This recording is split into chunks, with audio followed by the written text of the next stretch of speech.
Давай на чистоту. Что страшнее? Какой-то хрен, выпрыгнувший на тебя из-за угла? Или осознание, что ты заварен в ржавой консервной банке на дне океана из крови и не видишь ни хрена? Большинство хорроров молятся на первое. Короткий резкий испуг для рефлексов.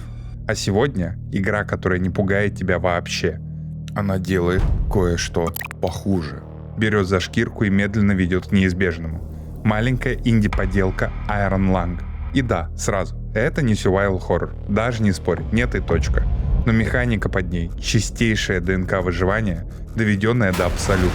И я, как человек, который эти сушки препарирует, обязан ее вскрыть. Я запускал ее с конкретным ожиданием. Думал, будет как Tin Can. Если не играл, это тоже про мужика, запертого в железной банке под угрозой смерти. Только там ты носишься как ужаленный. Станция разваливается, все горит, ты выдираешь модули, чинишь течи, тушишь, жонглируешь десятком систем одновременно. Паника через действие. Iron Lung — полная противоположность. Там, где Tin Can заваливает тебя задачами, Iron Lung у тебя все забирает. Кривой манипулятор, 3 кнопки да камера. Все. Остальное отобрали, включая зрение. И вот что гениально. 2 игры про одну и ту же железную банку доказывают, что ужас можно построить и на переизбытке, и на полной пустоте. Только пустота, как выяснилось, страшнее. Потому что, не имея монстра, Iron Lung заставляет твой мозг собирать его самому.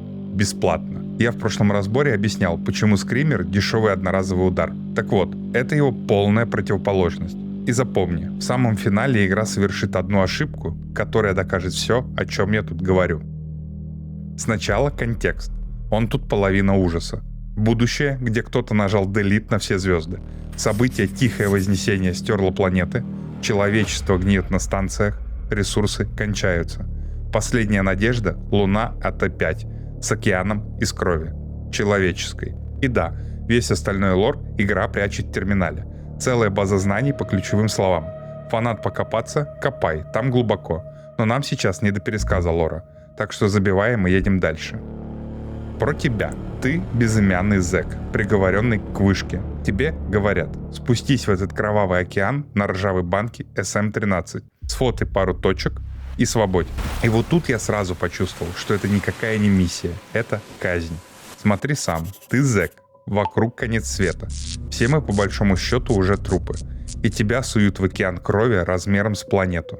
Пофотать точки. А потом типа мы тебя вытащим. Да кто, блядь, тебя оттуда вытащит? Ты смертник с первой секунды. И вся игра — это твоя казнь, растянутая на 1,5 часа. Ты не выживаешь. Ты ползешь к финалу собственного существования. И знаешь это с самого начала. И вот тут важная деталь, которая многое объясняет. Iron Lung — это не продукт большой студии с бюджетом. Спасибо, Кэп, как будто бы это и так непонятно. Это соло-проект одного человека, Дэвида Шимански. Того самого, что сделал шутер Dusk. Маленькая дешевая игра 22 года, которую можно пройти за один вечер. И знаешь, что из этого следует? Весь этот минимализм, он не только от гениальности, но и от ограничений. У одного разраба нет денег на детализированного монстра, на дорогую анимацию, на большой мир. И Шимански сделал единственную верную вещь. Превратил нехватку в оружие. Не можешь показать страшное, не показывай вообще ничего. Пусть игрок дорисует.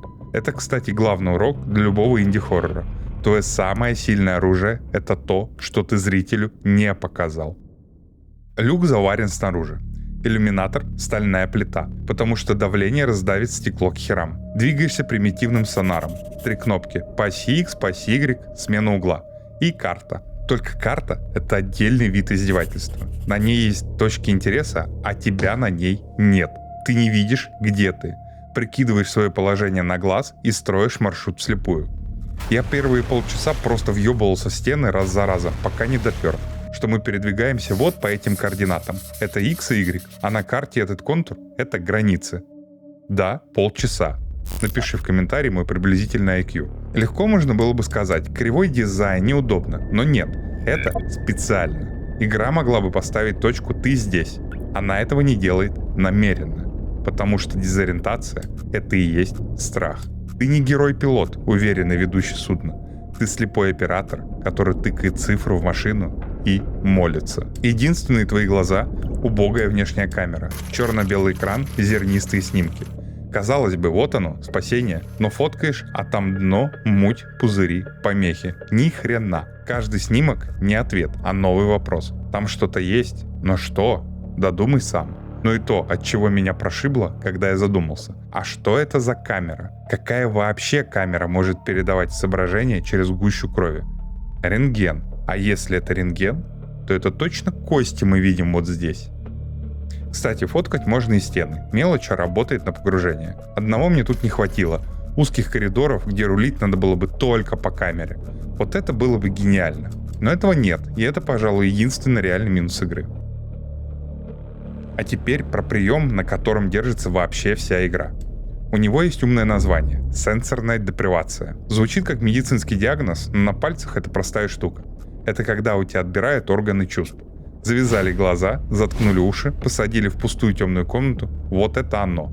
И человеческий мозг такого не выносит. Лишенный привычного потока картинок и звуков, он начинает паниковать и глючить, дорисовывать то, чего нет. Ученые так людей до галлюцинаций доводили за пару часов. Так вот, Iron Lung делает с тобой ровно это. Отбирает зрение почти под ноль и оставляет один единственный канал связи с миром – слух. И вот тут логика, от которой мне до сих пор тепло. Когда у тебя отняли глаза, слух обостряется до предела сам собой. Ты начинаешь вслушиваться в каждый шорох, как зверь в темноте. Iron Lung это использует с садистской точностью. Постоянный фон — это скрип и стон старого металла. И это не просто атмосфера, это таймер твоей смерти, который постоянно тикает у тебя в ушах. Каждый скрежет напоминает, что ты сидишь в ржавой банке, которую давление может сложить в лепешку в любую секунду. Ты не можешь его выключить. Ты просто сидишь и слушаешь, как твой гроб потрескивает. А поверх этого фона звуки снаружи. Бульканье, глухие удары по корпусу, протяжные гулы непонятно откуда. И вот главная подлость. Ты никак не можешь проверить, что это. Датчик приближения может издавать писк разной частоты, по которому ты можешь понять, насколько далеко объект. Но что это за объект? Стена, риф, живое? Игра тебе не отвечает. Она дает тебе ровно 1 бит информации. Рядом что-то есть. И оставляет твой мозг доваривать остальное. Ты помещен в информационный вакуум, а он всегда заполняется домыслами. Кстати, такие моменты, где страх делаешь ты сам, а не игра, я собираю у себя в телеге. Посты про интересные сушки, анонсы новых проектов, опросы. Ссылка под роликом. А мы уходим на глубину, потому что лодка начинает умирать. Ты вбиваешь координаты. Лодка со скрипом ползет вперед. Черепашья скорость ускориться никак нельзя. Скрежет. Ты въехал в стену, или это снаружи, ты не знаешь. Смотришь на карту, тебя на ней нет. Прикидываешь угол, чуть доворачиваешь, ползешь дальше. И вот эти 30 секунд тишины между точками, они выматывают сильнее любого монстра. Потому что в них нет ничего. Только ты и то, что ты себе придумал. И пока ты ползешь, банка разваливается по кускам. Сначала вылетает одна заклепка, и из трубы начинает сочиться пар. Он тебе никак не мешает. 0 урона. Он давит только на психику. Потом вторая, и пар уже шипит прямо перед лицом. Постоянно в кадре. Одна из точек — аномалия. От нее весь экран начинает дребезжать. Сделано, сука, приятно. А самый смак случился со мной вот так. Плыву, ни на что не смотрю, туплю в приборы и краем глаз замечаю. В кабинете почему-то стало светло. Оборачиваюсь, а сзади меня пожар. Благо внутри есть огнетушитель. Бросаешь пульт, бежишь тушить. И вот эти секунды гениальные. Ты слеп вдвойне. Отвернулся от приборов, не знаешь, что там с лодкой и что подплывает снаружи. Одна беда. За все прохождение это было ровно 1 раз. Было бы чаще, цены бы не было. А кислород все это время тикает. То ли по скрипту, то ли по таймеру. Но ощущение, что песок сыпется, не отпускает. Давай на секунду остановимся и разберем, почему вся эта пустота бьет так больно. Тут чистая биология. Я разбирал это в этом ролике, но давай быстренько повторим. Твой мозг — это машина по обнаружению угроз, которой миллионы лет. И он ненавидит одну вещь больше всего на свете — неопределенность. Темный силуэт в кустах для твоего пещерного предка мог быть веткой или тигром. И выживали те, кто на всякий случай достраивал тигра. Лучше 100 раз испугаться ветки, чем 1 раз проглядеть хищника. Iron Lung бьет ровно по этой древней проводке. Она дает тебе неопределенность в чистом виде. Звук без источника, силуэт без деталей, и твой мозг на автомате достраивает тигра.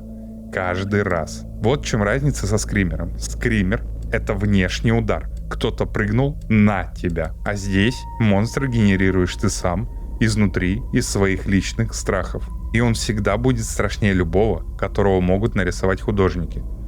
Потому что он собран персонально под тебя. И, кстати, об этом персональном аде. Вспомни, зачем ты вообще там. Ты ползешь по кровавой могиле человечества. Фоткаешь точки для людей, которых может уже и нет. И к последней точке все сходится в одну сцену. Радар вдруг начинает дико визжать. Ты идешь фотографировать, и на черно-белом экране всплывает огромный рыбий глаз. С этого мгновения тебя что-то пробивает сбоку, и отсек начинает заполняться красной кровавой водой, человеческой кровью, и она поднимается тебе уже по колено. То неизбежное, к которому игра вела тебя всю дорогу, наконец-то пришло за тобой. И вот тут та самая ошибка, которую я обещал в начале. На последней точке ты выставляешь угол, жмешь фото, и игра выдает тебе скример. Настоящий лобовой джампскейр в лицо. И знаешь что? Он не работает. Вообще. После часа медленного удушения этот прыжок ощущается как чужеродная дешевка, будто из другой игры. И вот это лучшее доказательство всего ролика. Айрон Ланг всю дорогу выстраивала безысходность, а в финале сорвалась на скример и мгновенно проиграла сама себе. Дред, который она построила, оказался в разы сильнее ее же испуга. Вот тебе ответ на вопрос из заголовка. Живьем. Слепота и ожидание сделали со мной то, чего скример не смог и близко. И давай честно, без облизывания. Это не самый страшный хоррор в истории. Мне не было ни разу страшно. Мне было неуютно, паскудно, безысходно. 1,5 часа в ржавом гробу из говна и палок, и к концу меня реально ломало. Не от испуга, а от ощущения, что я сижу в собственной казни и жму кнопки. Айрон Ланг доказывает простую вещь. Чтобы сломать человека, не нужен монстр. Достаточно забрать глаза, заварить люк и дать его мозгу сделать все остальное. И это не только моя вкусовщина. По этой маленькой соло-игре сняли полнометражку. При бюджете в 3 миллиона она собрала 51. Возврат в 17 раз. Спрос на ужас, который давит на психику, а не на рефлексы, огромный. Просто индустрия об этом постоянно забывает. Так что в следующий раз, когда услышишь, что хоррор без графонии и монстров это несерьезно, вспомни банку на дне Кровавого океана, где самый страшный монстр так и не появился, потому что ты его собрал у себя в голове. И если эта подводная клаустрофобия тебе зашла, прямо перед этим я разбирал Heavy Metal Death Can, еще один железный гроб под водой. До встречи, выжившие!